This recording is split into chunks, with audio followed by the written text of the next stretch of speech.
Popcorn Ready podcast. These your old cats from my boy. Guy. You the ugly guy? Never. The ugliest guy. Well, truly, I'm not the ugly guy. I'm the most handsome guy in this.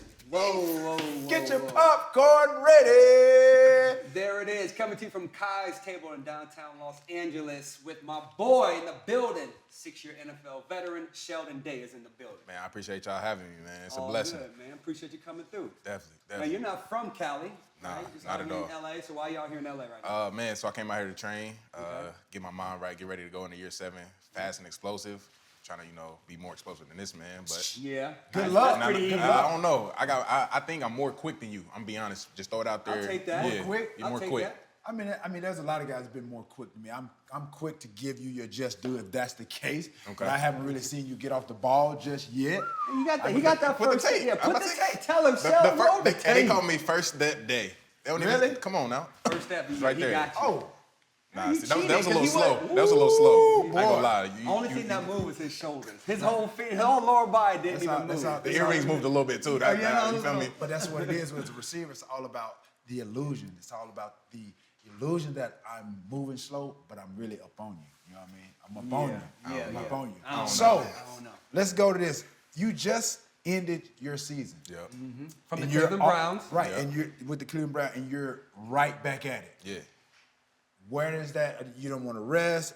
Is that motivation because of the way the season ended? Or is this just a routine that you've gotten into? Like I said, this is your 6th year. You're going into your 7th year or your 6th? Going into my 7th. Okay, so is that something that you ideally do after each season? I like to take a little time to just think about like what I could have done better and then attack those areas. So like flexibility, that could be one area. How can I get my ankle flexion back so that I make sure that when I turn in that corner, it's that faster so I can get 6, 7 sacks instead of being on the bottom tier. So really just trying to develop who I am as a player to make sure that year 7 is better than 6 and so forth. So really trying to progress along. So what does Sheldon Day need to get better at to, Right. like you said, turn that corner? Yeah. So it's back to the basics. I hurt my knee when I was in Indy year 5, and it's never really fully recovered. So really putting all my energy and effort to make sure that when I put that left leg in the ground, boom, I'm gone. Because that first step explosion and going from left to right, right to left, that's how I get people off balance and things like that. And really using my quickness to my advantage. Is that a confidence thing, or is just you need to rehab and get it back to the strength that it was before? I think it's a little bit of both. So once you lose a little strength, it's like, dang, it's not really where I thought it was when I once was explosive, or it's not where I wanted to be. So really trying to focus on, all right, when you put this left foot in the ground, you got full confidence so that you know, this man ain't got no chance as soon as I put this foot in the ground. Right. So you went to Notre Dame, Yep. right, out of high school, right? Shout out to them Fighting Irish, you feel me? Did y'all go to this BCS this year? The championship? So, it's about that time. I'm just asking. I thought it was Alabama and Georgia, but that's just me, But no, it's all good. Y'all balled though. Y'all coming a long way. Yeah. I like it. But like I say, you talk now about these, not taking a lot of time off and the small, minute details. And we'd like to talk to a lot of the fan base about how do you get to that next level. So the stuff you knew at Notre Dame, did you know this stuff then, or do you learn this stuff as your process of becoming a professional now? Yeah, I would say I didn't know any of the stuff I know now at Notre Dame. At Notre Dame, we just talking about trying to make it in school. Right. Like, that's one of the most prestigious universities around. And just to try to keep up with our classmates, trying to be eligible, things like that. School's really our full-time job at Notre Dame. And most people are like, oh, man, school, it's not that bad. It's not that bad. Right. Man, go to a class at Notre Dame. When you're over here, you think you're making good grades and you bottom tier. And then they making a curve off of you. I'm like, That's me at the bottom. But that's surprising to hear that, especially Notre Dame, and obviously, like I said, over the years in the history of the Irish, like you guys have, had some phenomenal players to come through there. Yeah, for sure. So that's surprising to hear that obviously education is first and foremost. Yeah. But you would think like they would put more into developing, you guys as football players. Yeah, for sure. Like I said, the education is key, but that's just surprising for me to hear. I think it sounds, they want you to be more of a well-rounded person than saying we want you to be a top-tier football player. Exactly. No, I get it. Yeah, definitely you want to be a student athlete. That's Right, you right, want to be right, that for first. sure. But just for me, it's just surprising that it's like they don't really hone in and just trying to make you guys the best athletes. But that's why, I'm from Alabama. That's why Alabama is always there at the end of the year. You know what I'm saying? He can't claim Alabama. That's what I'm He's saying. from How can you say Alabama. He didn't go to Alabama. I'm born and raised and bred. He went to Tennessee, in Chattanooga. Alabama. Talk You know about what I mean? them. Yeah, you Alabama. You know what I mean? So let's say I'm from LA. Can I claim USC even though I ain't go there? You can root for them. Yeah, because that's your backyard. Say You're not no. rooting for them. You claim them. That's what I think. It's That's a big little difference. difference to root and claim. Big difference. I can do both. No, What you do can't mean? do both. I can do Get both. off the fence. Yeah. That's what, honestly, when I was growing up, I never thought I was going to play in the National Football League. But that was like, if I had a dream, anything that I could have University, done, like I would have wanted to go to Alabama. Was your dream school Notre Dame? Nah. What was your dream school? So It's okay. UT chat. no. University of Miami. So That was I mine. heard about the hype. Yeah. The lifestyle of a football player, the win, man, get the legal benefits, all that stuff. I wanted to experience that at Miami. Oh, you didn't get out of that at Notre Dame? Nah, we didn't get that. We do everything by the books up there. You feel me? We blue You kind collar. of hesitated for a slight second. I don't know if I really believe you. Everything's blue collar up there. You feel me? Do everything by the books. But yeah, Notre Dame was definitely an experience for sure. Like just meeting all the alumni who really pour into the student athletes and things like that. Really trying to help you make it a true 40-year decision instead of that 4-year decision everybody think it is. So let's go back to the Browns. How many years you been with them now? This is my first year. So let's talk about you just mentioned experience. Yeah. What has your experience been like the first year, especially with everything that transpired during the course of the season? Obviously, OBJ comes back. He plays his first year from the injury. Yeah. Everybody, the hype is there. I know I've watched some of the training tape and clips that he's been posting. So everybody's expecting big things. Yeah. Based on how you guys ended last year, a carryover. You got Landry over on the other side. So there's a lot of expectations for the Browns to do some big things. Yeah, for sure. That doesn't happen. Yep. What is that experience like? What is it like in the locker room as the season unfolds? Yeah. We definitely had a disappointing year. I'm just gonna say it what it is. On paper, we should have been a Super Bowl caliber team. Yeah, on paper, I said that. Yeah, a lot of people picked the Browns to go to the playoffs this year. I didn't, because again, to me, it has more to do than just the roster. Yeah, for sure. That's what I said. But on the paper. roster was Yeah. clean. The roster was a very good There's roster. no such thing as paper champs. No such No thing as lie. paper champs. No lie. That's what I'm saying. On paper, And it I seemed like will that. agree. Yeah. I will agree. There were some great expectations considering how you guys. I thought it was how too they high ended- of you guys. I thought For that sure, was yeah. the How issue. they ended Yeah, last for sure. year. Yeah, for sure. So everybody knows we had our ups and downs during the season. Really tried to gel together as a team, things like that. Then we started having injuries. We were trying to bounce back. It just seemed like we could never get over that true hump. I think we lost 3 or 4 games by 3 or less, something like that. So we had a lot of close games. And when I was with the Niners, Kyle Shanahan was always talking about how do you get those 3 or 2 points back? How do you find a way to win those close games? And really, he taught me is about how do you control the uncontrollables in the game. So really just focus on what you can do. It's like, well, if I don't jump off sides, maybe they don't get these extra 5 yards, or it's one possession back to the offense. Little things like that. So I know next year I'm going to definitely try to preach to the D-line. How do we control our controllables and then adjust and move with the uncontrollables? Being that was your first year, did you not feel that you could have spoken up on some of those things that you were, like you said, that you were taught or learned with Shanahan? Yeah, so it's kind of, it's kind of weird with all this COVID stuff. So it's like one day you're virtual, one day you're in the building, so you don't really get a true relationship with the guy. So it's like, I'm this new guy on the block. Yeah, I got 5 years of experience, but who is this guy? You got to prove yourself with everything in the league. So it's like, well, all right, if I go ball out on Sunday, maybe I can say something, but is it going to be well respected? You need a body of work in front of somebody to be like, oh yeah, that guy's a leader. That guy can do this. We trust in him and believe in him. Yeah, I felt that way. I was like, I couldn't. I felt like I could never be honest with the team. Yeah. Because I never had the numbers to back it up. So, because again, you got Myles Garrett there. Like your D line was supposed to be that good this year. You know. Now, do you guys think that you were in control of the games just from the D line point of view, or are you like, oh, the offense is, they're doing this, or the back seven's doing this, or do you guys feel like you guys can control the game from the D line?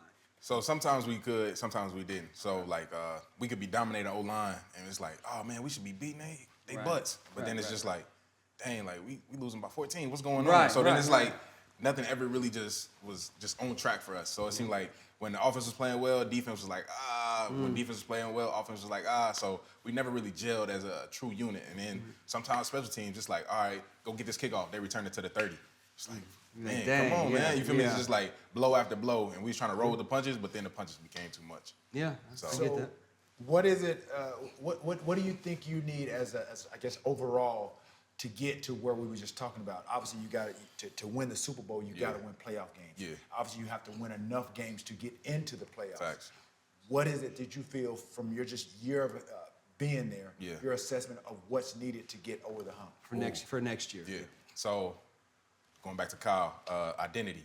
He knew what that offense was going to be. We knew what the defense was going to be. We knew what the special team was going to be. And if you was blowing us out, we going back to our identity. We thought stuff was getting tough, we going back to our identity. So regardless of that, if you got your identity and it's like, well, I'm gonna follow my sword and that's my identity. So let's ride with our identity. So the Browns, what is the Browns' identity? Yeah, so we like to say we are blue collar defense. Like put the Right. ball down and we go show you what's up. Right, So right, that on defense, that's kind of the mentality we started to pick up. I think last back half of the season we became a top 10 defense just because we start saying, you know what, whatever our situation is, we go play ball. Yep. And then on offense, we got to be hard nosed. We talk about the AFC North being the toughest conference, so let's run the ball. Right. Let's hit them with play actions. Let's be the true bullies of the league and things like that. On special teams, how do you play complementary football? How do you make the defense play well? How do you put offense in good positions? This is what I wanted to always ask a defensive player, right? Okay, When I was okay. playing. So, we out on the offense, we doing our thing, Yeah. right? Interception, fumble, whatever, turnover. Yeah. As a defensive player, because your first reaction is like, these niggas right here, right? But you can't physically say it. But what do y'all say to each other about the offense? Again, you don't have to really get into the detail, but that's what I always wondered. Like, I know they hating us right now because we done turned the ball over 3 times in the first quarter. Okay. And the defense is like, we need a break. Yeah. But what do y'all say amongst yourselves in that moment? I think it depends on the time in the game. So like if it's fourth quarter and like let's say it's your 5th turnover of the game, it's like Right. these motherfuckers. Right. Like, they can't get right. Right. But if it's like, all right, like tip ball, interception, all right, let's go get the ball back for the offense or something like that. But like it's always a mentality. It's like as a defender, you're just like, how do you take the field? Like, are you out here moping? Are you down about the situation? Or you go take it and like, all right, what's up? And so like we always feel like if you back into a corner, how you go at? You go throw these hands or you go let that stuff slide. Right. I always went like just based on the camaraderie training camp, you get that bond with, sometimes defensive guys, offensive guys. Yeah. So if things kind of like that happen, I would go to like one of the homies like that I know that I'm coaching, like, yo, come on, bro, let's get this thing going, but we can't have no turnover. Yeah. It's almost like that big brother type of feel, bond Yeah. in there. So yeah, I don't know.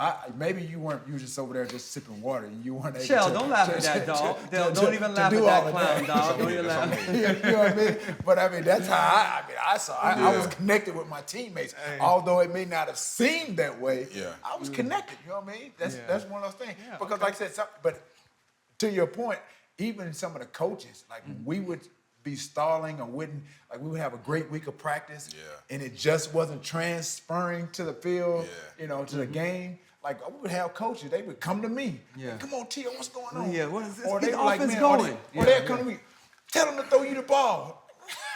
Tell me. Yeah. You the coach, you go tell him. You know what I mean? I think it's always crazy when coaches get involved. It's like, get this team going. Right. Man, you called the right play. Right, Like, stuff like that. yeah, So yeah. it's always funny to see how coaches kind of trying to throw themselves into the mix and the gel of the team. So it's kind of cool. How you like Shanahan as a coach?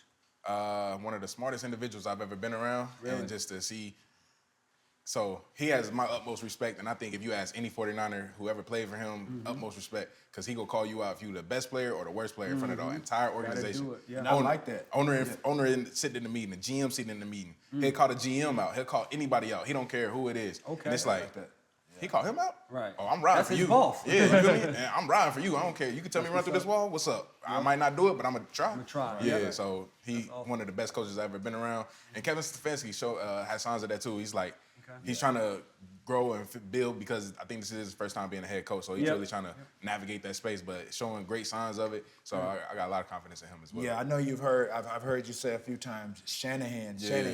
So I was going to get to Stefanski. Like, okay, well, obviously you've mentioned like you guys, you don't know what your identity is. Exactly. You're trying to establish that. Yep. What is Stefanski doing and that you've seen thus far, whether it's virtual, Zoom, or whatever, like game day, that you feel like he wants to put with you guys to have some identity, to go out there and win those, like you said, 3 points or less close games. What is it about the Browns for you guys to get over the hump? Because, I mean, like I said, there's been some flashes. Yeah. You've seen what, Jarvis Landry can do. We know what, the anchor is Myles Garrett on defense. Yeah. Obviously there's no more Chubb, OBJ. yep. You know what I mean? Nick What is Chubb. it about you guys, like I said, to establish that identity? Because like I said, you don't want to get back and revert back to the same old Browns. Yeah, You know what I exactly. mean? Exactly. What is it that you feel like Stefanski needs to do to have and create some type of identity for you guys? Yeah, for sure. So definitely on the offensive side, I respect him because if he does or if he calls a bad play, or if he doesn't call the best game, he takes responsibility. And I'm like, wow, like you gonna do that in front of the whole? Yeah, it's Stefanski. Yeah, so I'm like, wow, like at least you showing ownership in this team and the formation of this team. So like if he calls a dig with cover 4 or something like that, and they sitting in that curl window, it's like, I should have known that they've been running cover 4 all day. Stuff like that. So definitely appreciate him for doing that. And what's that word you use? He takes Ownership. ownership. Yeah. Ownership. Were you trying to own something? You trying to own something? Take some ownership. Yeah, this is Go ahead. Just making sure, yeah. So little things like that, and then he's really trying to figure out what his offensive identity is going to be. So like we can run the ball really well one week, and then everybody get in the bear front, and then it's like, all right, he's trying to mix and match and things like that. So I definitely think he's growing as a play caller and things like that. So it's definitely going to be interesting to see how he comes back year 3. Okay, yeah. So now there's no more OBJ. I want to get to the elephant in the room. I want to know what happened with OBJ, because now he's here In the locker room? just in general. I don't think he'll know in general because he's not the general manager. No. I'm just saying, but he's with them. Like he's been on the playing field with OBJ. Right. I mean, like you said, they weren't with each other. Like you said, virtual. You guys Yeah. sometimes are virtual, sometimes you weren't, or whatever the case may be. But he should have a pulse of kind of like what was going on. happened? Because I mean, we as fans, we weren't there, but we seem to have a pulse or opinion about what happened. But like I said, he was in that locker, he was on that field. For sure. And so for me to see what he's done since he's been in Los Angeles with the Rams, I'm trying to wrap my head and my brain around how he could be with the Cleveland Browns for 8 weeks, no touchdowns. I don't even know if he had 500 yards. And now he comes to Los Angeles Rams and compare these 8 weeks. In the first 6 weeks, he had 5 touchdowns in 6 weeks. And see what he's doing. Yeah. What do you, I mean, is that not mind-boggling for you as a player? Yeah.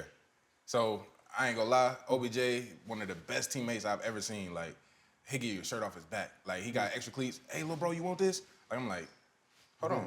All these rumors I heard? What? I heard he was a bad guy, big-headed, all that stuff. I'm like, so now I know they all rumors. It's like, wow, like OBJ, nothing like that, down to earth, cool, like one of the best dudes I've ever met. So I just want to put that out there. But Media, you heard it, right? This is not no narrative created by one of these analysts. First take, FS1. This is a player. You're hearing it from the player's mouth. A teammate. This is not something that's created, no narrative. Yeah.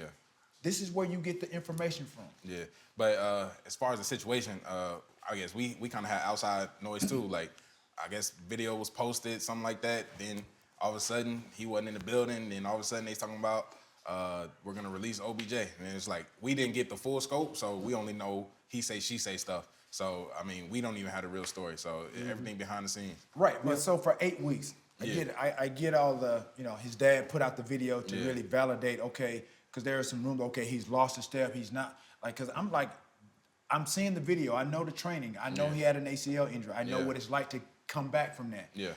But my thing is, Jarvis Landry goes on IR for about 3 or 4 weeks. Yeah. Okay, now this is an opportunity for Baker Mayfield and OBJ to get some chemistry. Yeah. To now, get him in the flow of the game.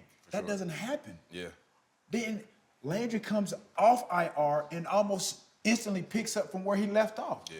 That's what's puzzling for me. But I'm like, okay, you know who OBJ is. Yeah. You saw him play in New York. He's here with you guys. You guys aren't winning games. He's not getting the ball. He's supposed to be part of the offense, one of those integral guys to win games. Like I said, offense, obviously, we put the butts in the seats or whatever. Defense, like I said, you win championships. Like I said, you went through a few games, like you're 3 or 4 points. But offensively, OBJ is one of those guys to put the ball in the end zone. For sure. Is that not frustrating to see that he's not able to do that?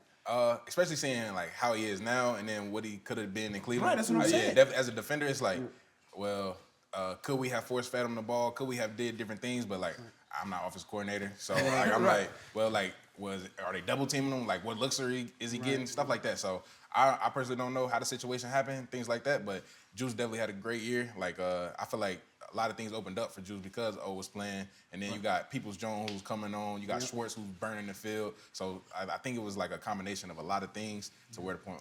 Yeah, I think that what's the obvious, right, is again Matthew Stafford, a 10+ year veteran at the quarterback position, is going to be a little bit more savvy on finding his receivers to get them the ball. So you're saying Baker's trash? I didn't say. See what I'm saying? So no, he's saying Baker's no, trash. No, you just said it. I didn't say anything. Number two. Well, you're saying it without saying it, but no, just say I'm what it is. He's not a 10-year NFL quarterback. But he's supposed to be good though. Like, not 10. You can't get to 10 years until you hit 10 years. So I don't know if you can call Baker trash. You see, you see the performance he put on. All. He's not at all. It's pre-injury. It's a whole different type of system. So you got to include last year and then his first 3 games. Yeah.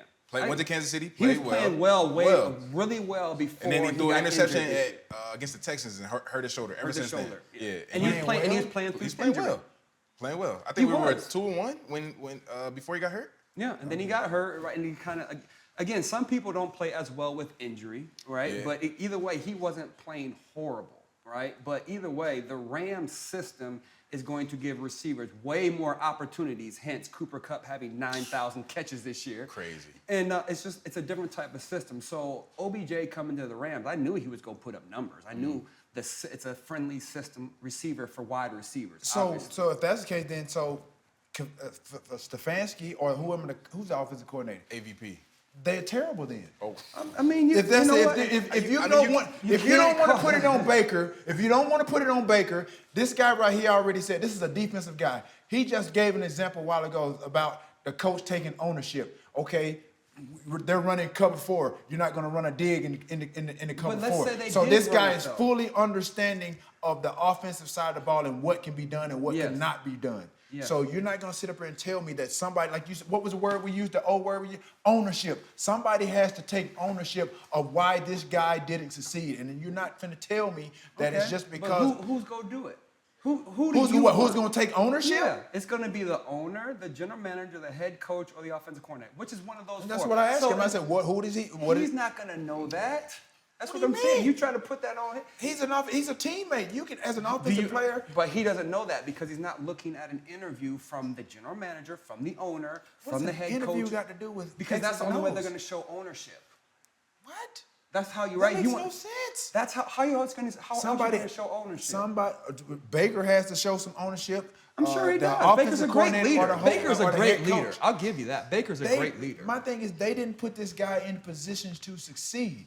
As a quarterback, like I said, I get it. As a quarterback, Baker Mayfield, he knows his progression. He knows where the ball is going or what have you. Like I said, if it's cover 4 and you're trying to run a dig, like why would you throw the ball into cover a dig into cover 4? You find your other options to get other guys open. That's just common sense. That's just that's what he said. That's what he said. And they owned up to it. That was his example. Who's owning up to it? He said the coach would come in and show ownership, saying I shouldn't have called that play. That's what he did. He need to come out and take ownership of OBJ's demise. I don't know. His first 8 weeks in that league. He ain't got to tell you nothing. No, that ain't got this time. We're talking ownership. We're talking ownership. So how do you know he hasn't? He hasn't. I ain't heard nothing. That's what I said. I ain't heard you nothing. Haven't heard. Well, you're I'm just saying. analyst. I think Baker will be fine. I think Baker's the future in Cleveland. I definitely think that OBJ found his spot. Mm-hmm. Every team is not your spot. Every system is not your spot. Also, that's what happened to your career. You didn't have a spot. He didn't have a spot, everybody. That's why he didn't have a successful career. He's going to blame it because he didn't have a spot. I had a successful career. I just didn't get single coverage because I had, like this guy did and picked on nickelbacks for the first 8 years of his career. You know what I'm saying? Double, and triple coverage. But no, I think OBJ found his perfect fit. You know, again, every system's not going to be friendly for every single receiver. I found the fit everywhere I went with a quarterback. It didn't matter. I made it work. I made it work. Really. I made it work with every quarterback. Not really. With every quarterback that I played, I made it work. Not I ain't really. even gonna argue. All you gotta do is just check my body at work. I ain't gonna sit up and argue with nobody that want to just You sound talk. like you got an example. He just want to talk because said we got a what? podcast. Sound like you got an example. What? I mean, He just want to talk because we got a podcast. I disagree. Why do you disagree? Because if he would have made it work, I think they would have won championships and had more of a camaraderie throughout the system of the team throughout their system and helping the team win championships, right? But I'm not saying it's all about championships because we've had that talk before, right? So but that's a moot point. it's not a moot point. I just think, makes no sense. I just If think it's- again, out of the 153 touchdowns, right? I would say they're all great plays, Okay. right? And the quarterback threw him the ball, obviously, and they had great camaraderie. I think he could have did that in, let's say, 15 years with 2 teams. And I think he would have had 180 or 190 touchdowns. And that's my personal opinion. Okay. But And we know about opinions. you know So what I'm gonna leave saying? it at that. Absolutely. But anyway, it's not even. Yeah. We're not even talking ball today. We're talking to Sheldon Day from the Cleveland Browns because he's way more than just a football player, right? Yeah. The players company, right? A company you guys are creating out of thin air. So give us a little bit and tell us about that. Let Own us know your what future. you're doing. Yeah. Off the field. Yeah, so, being in the locker room, so many guys pull at us. It's like, what system is in place to help us succeed off the field? Like, you always hear agents, financial advisors, they always say, worry about what's going on the field, and I got you off the field. But who go care more about me than me? So really trying to change that narrative around putting players first and letting the players lead where the players should go. So really, it's a social wealth club to really show what does wealth mean to us. So most people think wealth is income in the bank account. How many commas do I have? Commas can be taken away. You got to spend that to get it. So we're really trying to change what an asset is, how do we obtain assets, and really trying to grow us as a group economics, because this little short period of time we got is the most time we can maximize our money. So why don't we do that together? Why am I putting in $100,000 to this when I can bring in 10 friends, we put in 10, now I can go do other stuff with that other 90. So really trying to really switch it up, and like everybody know, we got a chance of going broke. As soon as we get done, we go get divorced or we broke when we done. So let's really try to focus on the mental, the financial, because if you focus on the finance, it usually leads to mental health and wellness. So really trying to focus on how do we build the athlete as a whole. So are you doing this individually? Is this a company? Who's doing this with you? So the scope of what you're talking about is financial literacy. Yeah. You know what I mean? Yep. Like I said, I went through a situation where I wish I could have learned more about financial literacy, understanding what my agent is supposed to do, what my financial advisor is supposed to do. Me as a player, taking ownership and accountability to know, okay, this is who I have in place to do X, Y, Z for me, and holding those guys accountable for doing those things. So what part of that, what are you adding, to the company, and who makes up the company? So the founding members is me, Richard Sherman, and Amir Carlisle. I play with Amir at Notre Dame. Very smart individual. He's kind of running operations, making sure we're up and running and moving. Sherman's kind of helping us build out what his experience been through the last 10 years. Like where he wish he would have known like this information, kind of building the process surrounding his experience, and also collegiate athletes, because with the new NIL, like it's pretty much floodgates open. How do we help them transition and learn financial literacy when they don't have the mortgage to pay, they don't have a car payment, they don't have these type of things? So really trying to teach them how do you earn credit, how do you do these type of things? Because when I got drafted, I didn't know what credit was, I didn't know how to write a check, I didn't even know how to go get a car.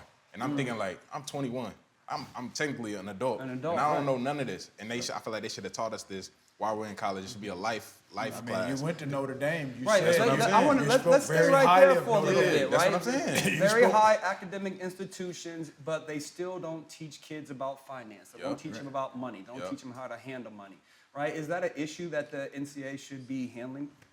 I personally think every college should do it, because like I went to Notre Dame, and I can market something. I can tell you, I can account. I can look at an account and be like, okay, these don't match. This bottom number doesn't match. I'm gonna go through it. Well, you charge this much, this much. I can do that for a big business, but I can't do it for myself. Cause so little stuff like that, it's like nobody knows what a personal budget is, because we're not worried about that. We know that in college, either my parents gonna pay for it, or the institution's gonna pay for it. So like, I went to a school where people driving S550s. I ain't never see that before I walked there on Notre Dame's campus. Wow. I'm like, dang, what kind of car?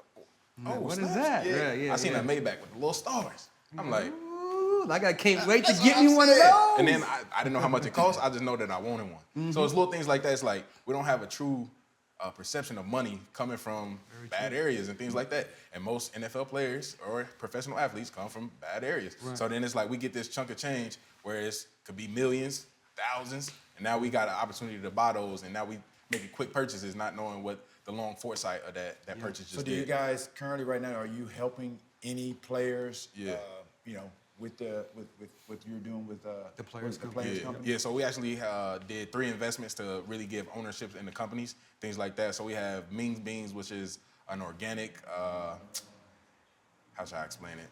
It's an organic, gluten-free, vegan, or vegetarian option for like an egg roll. Nice. Yeah, so A little vegan. I get a little vegan food in my life. Yeah, so it's like that. So it's really healthy. It helps you get your protein, things like that. It's called Ming's Beans? Ming's Beans. Ming's Beans. Yeah. Okay. Ming's Beans. I'm gonna get y'all some, man. I'm Yeah, gonna put y'all on. absolutely, Put y'all on. absolutely. Ming's Beans. Yeah. I don't know about that, dog. I like pork and beans, black eyed peas. It tastes like it though. If for it real? tastes like it, then what? All right, if it Oh, tastes no, like if and it's healthier. If it gives me a true taste of what I used to eat, I'm good. Oh, we good then. I'm gonna send y'all some. And then we got thepublic.com, which is a Twitter for investing. So now it's like you invest in a stock, you invest in the stock, I get to see it, and we can have a conversation around investing. So really trying to open up that social network around investing, things like that. And what is that called? Public.com. Public.com. Public.com. And then we got into some real estate opportunities.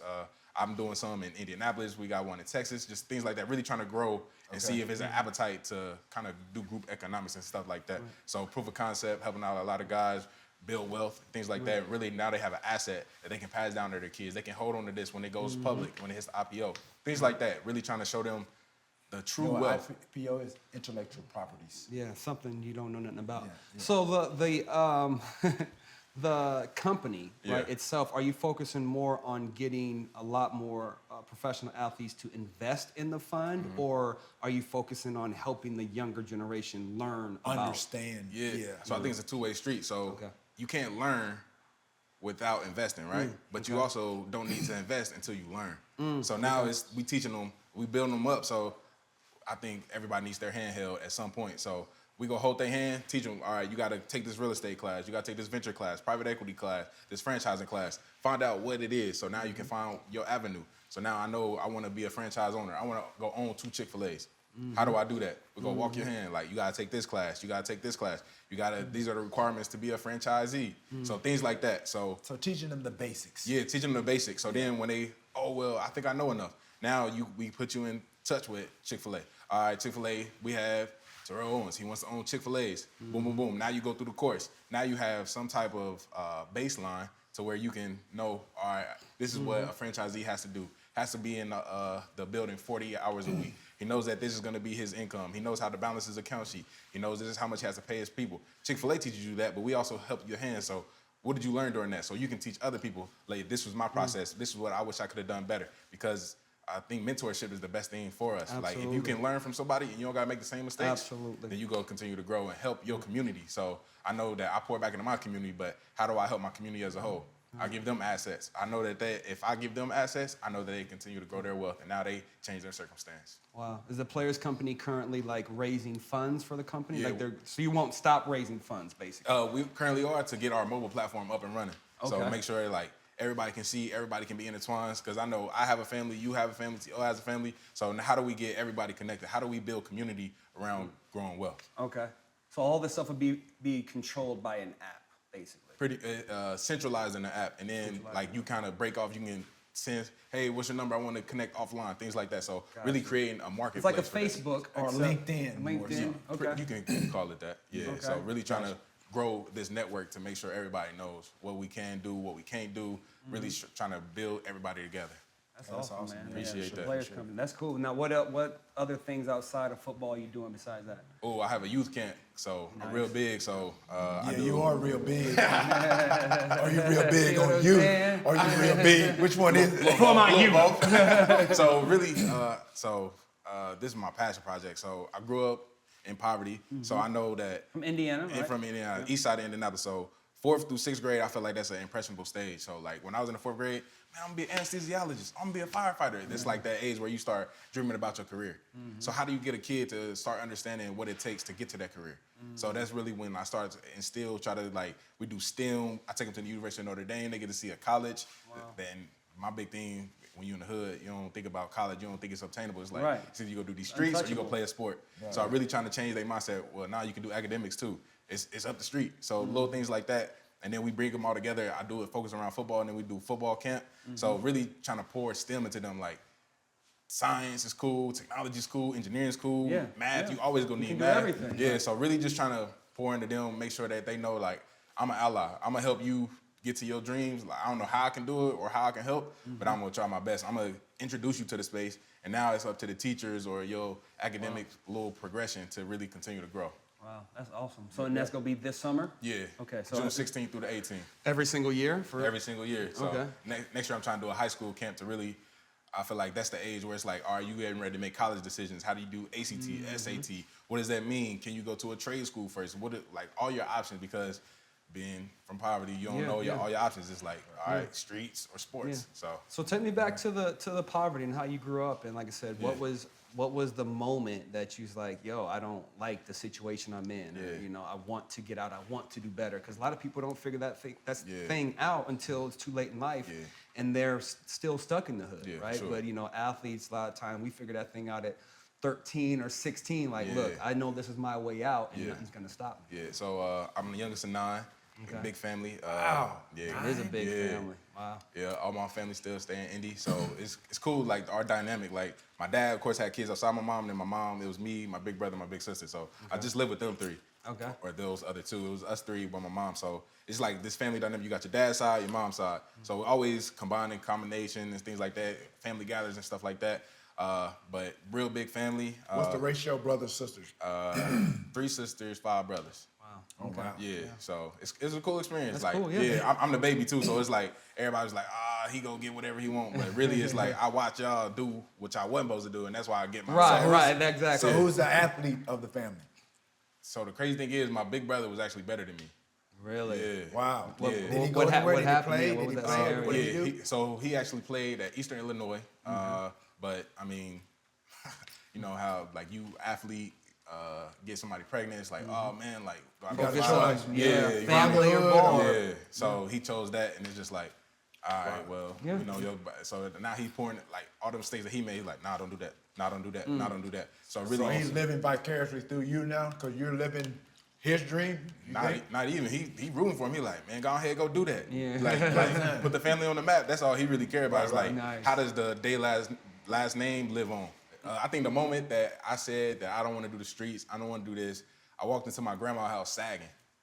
Oh, you know you weren't finna sag in grandma's house. Come on now. Boy, you done messed up, boy. Hands up, boy. Boy, you done messed up. So she told me it's either I'm gonna be 6 feet deep, or I can choose to be better and really change my life. And you know when your elders say something, it's like, hold on, what? Yeah. And then coming from her saying 6 feet deep, she's like, I don't want to see my grandson that. Like, I want to see you succeed. I want you to do this. I want to do that. So then I was like, all right, do I want to do this? Like, it's cool, but like, is it really gonna take me out of my situation? Then I started thinking big picture. Like, if I take sports serious, dang, I can go to college.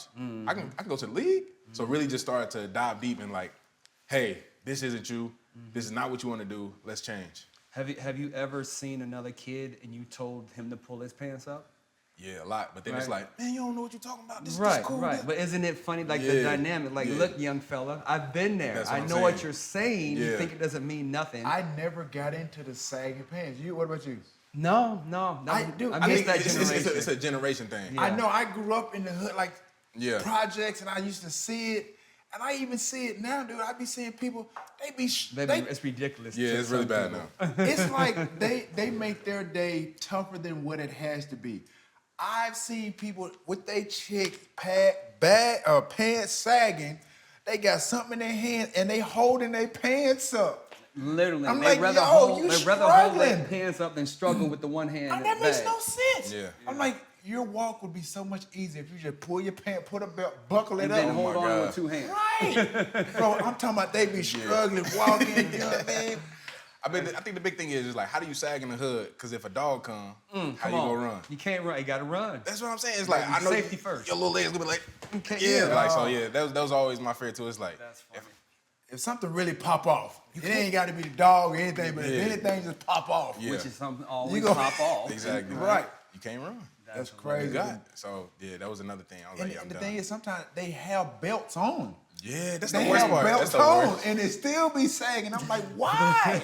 Get a belt that fit, my dude. Get a belt. But that says a lot about. If they got a girl, that says a lot about them too.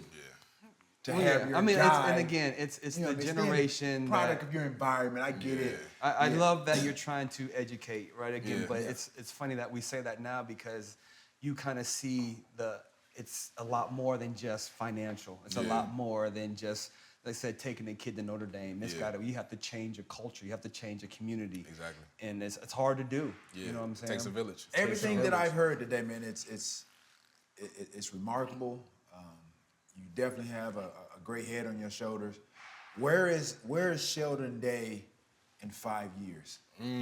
Where is Sheldon Day in 5 years? Let's go 10 because I'm still trying to play a little bit. Yeah, So, there you go. 5 and 10. I mean, you can pay. Yep. So hopefully Sheldon Day in 10 years is this big business mogul. Like I got the Players Company, which is off and running. Now we getting collegiate athlete, professional athletes, helping them down their journey. Now you don't hear about 78% people going broke. You hear about 20%.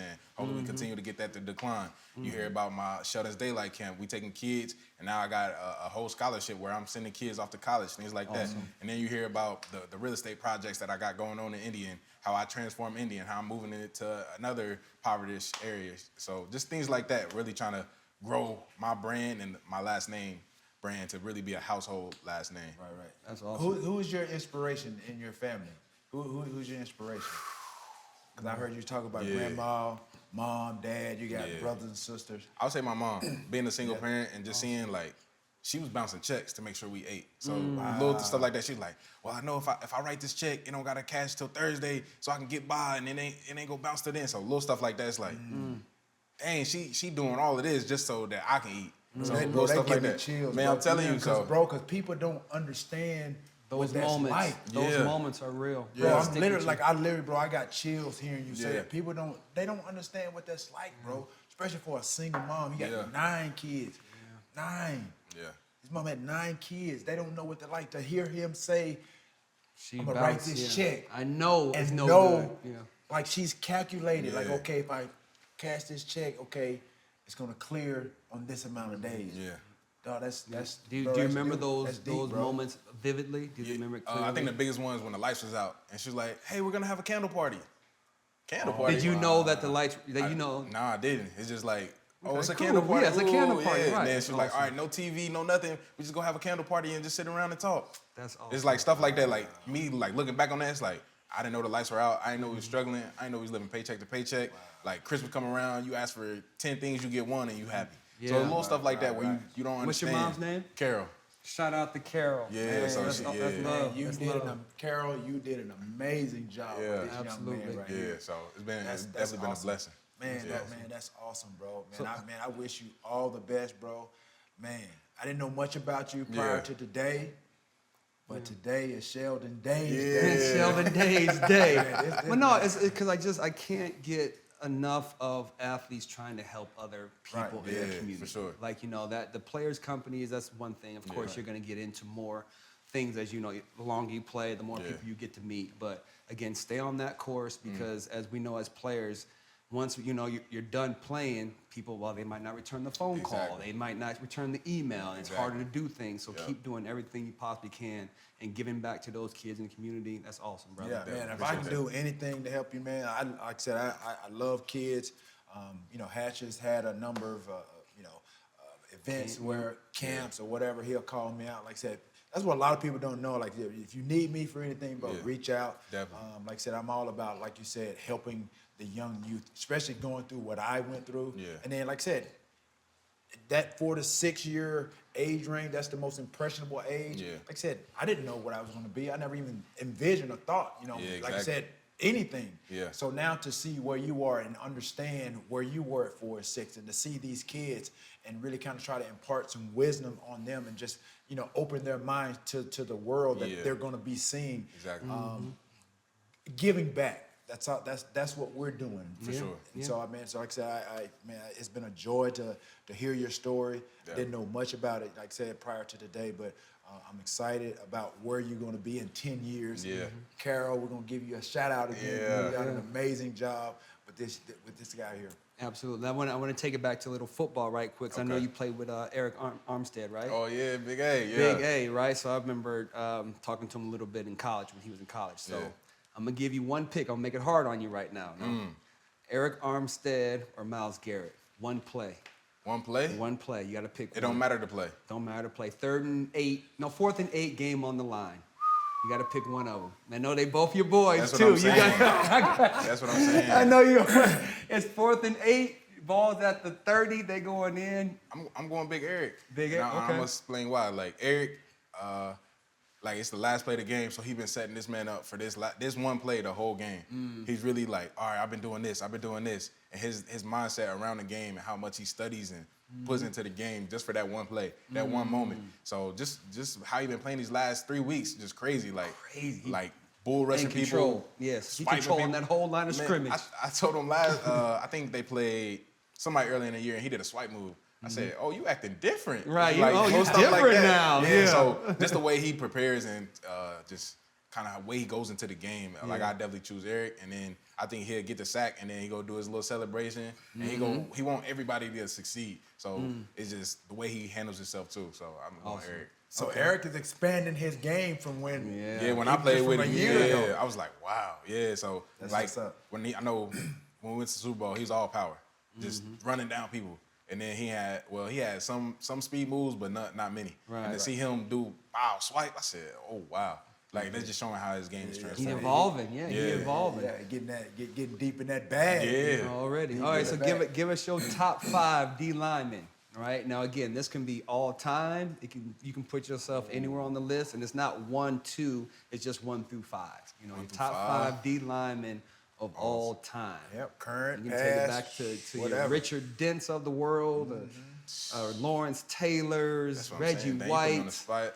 So you definitely gotta have LT, Reggie for White, sure, yeah. AD because he transformed the game. Okay. AD, who's AD? Aaron Donald. Aaron Oh, Donald. yeah, okay. Mr. Donald to you. Yeah. Oh man. That's 3. Okay, so Reggie I was White. thinking basketball, and I'm like, what, Oh, AD? AD? You No, know what I mean? yeah. I'm like, what? Oh, you too far removed from the game then. I'm a basketball, I'm a hooper, dog. No, he's not, dog. See? Don't even I do worry. see a hater. Don't even worry about Hey, that. a hater- So a that's hater- that's That's three. three. That's three. That's dog. 3. Reggie, LT, Aaron Donald. Let me see. You gotta go Dent because he created the Dent ice pick. You feel me? Richard, yeah. Richard Dent? Yeah. Richard Okay. Dent, Chicago legend. Bears. You got like say your John Randall's on the That's inside. why I say John is probably there too. Like he probably I played with the that was best three technique tech. ever. Don't So, let like, him lead you into saying you're No, I top didn't five. lead him. No, I'm no, saying no, giving no, him no. I was gonna say him information. one, but I got biased because we got the same body type, sort of kind of me, him, AD. So Yeah. you feel me? It's just like Really? You think you got a body like John Randall? come on, man. Yeah, I they take my were shirt all off like out here, man. John Come on. Randall's stout, dog. Come on now. Yeah, but look at I him. mean, John Randall's like, he's See, like, you What, might make- 275, 280? 285. You feel me? Yeah. I take my shirt off out here now. You know feel what me? I'm saying? I know it's beginning of off season. I just played the season. I'm a little flabby. Right. A little flabby. Oh, Not you're a little- no, okay. yeah, not Too too far crazy. removed. Yeah. You know what I'm saying? Come on, man. That's what's up, man. No, man, Sheldon Day, I appreciate you Nah, I coming on, my appreciate guy, y'all, man. already. Definitely, Get your definitely popcorn appreciate you. ready. Sheldon Day in the building, ladies and gentlemen. Yes, Day sir. Day. great conversation today. Great to Yeah. have you. Where can people, like, you got a lot of things going on, and like I said, you've already told us where you want to be in 10 years. Yeah. Where can people find you now in 10 years? All right, so Yeah, you can yeah. find me on Instagram and Twitter at SheldonDay_91. And then you can also find out about the Players Company at theplayerscompany.co. .co? Yeah. Okay. So playerscompany.co. Sheldon Day _91. 91, and the Players Company .co. .co. Yep. There it is. Sheldon Day, guys. There it is. Check Ladies them out, and ladies and gentlemen. gentlemen. Peace. Get your Popcorn Ready podcast. We out.